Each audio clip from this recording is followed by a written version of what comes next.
জামালপুরের ইসলামপুরে পুলিশের হাতে আটক হয়েছে বেগম রোকেয়া বিশ্ববিদ্যালয় বেরোবি শাখা ছাত্রলীগের যুগ্ম সাধারণ সম্পাদক এবং শেখ রাসেল শিশু কিশোর ক্রীড়া চক্রের সভাপতি ইমরান চৌধুরী আকাশ। তিনি বৈষম্যবিরোধী ছাত্র আন্দোলনে নিহত বেরোবির শিক্ষার্থী আবু সাইদ হত্যা মামলার এজাহারভুক্ত আসামি। এছাড়া তিনি সন্ত্রাসবিরোধী আইনে দায়ের করা মামলারও এজাহারভুক্ত আসামি। গতকাল শনিবার দিবাগত গভীর রাতে ডেভিল হান্ট অপারেশনে বিশেষ অভিযান চালিয়ে নিজ বসতবাড়ি থেকে তাকে আটক করে ইসলামপুর থানা পুলিশ। রোববার ১৬ ফেব্রুয়ারি আটক ইমরান চৌধুরী আকাশকে ইসলামপুর থানায় দায়ের করা সন্ত্রাসবিরোধী আইনে দায়ের করা মামলায় গ্রেপ্তার দেখিয়ে জামালপুর আদালতে সোপর্দ করবে পুলিশ।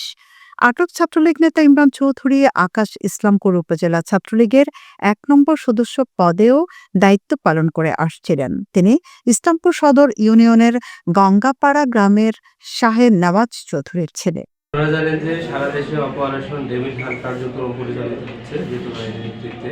তারই অংশ হিসেবে ইসলামপুর থানা বিশেষ অভিযান চালিয়ে গত রাত ১টা থেকে ২টার ভিতরে গঙ্গাপাড়া এলাকা হতে বেগম রোকেয়া বিশ্ববিদ্যালয়ের ছাত্রলীগের যুগ্ম সাধারণ সম্পাদক এবং রংপুর শাখার শেখ রাসেল ক্রীড়া পরিষদের সভাপতি এবং ইসলামপুর থানা আওয়ামী লীগের ইসলামপুর থানা ছাত্রলীগের ১ নং সদস্যকে আমরা গ্রেপ্তার করি।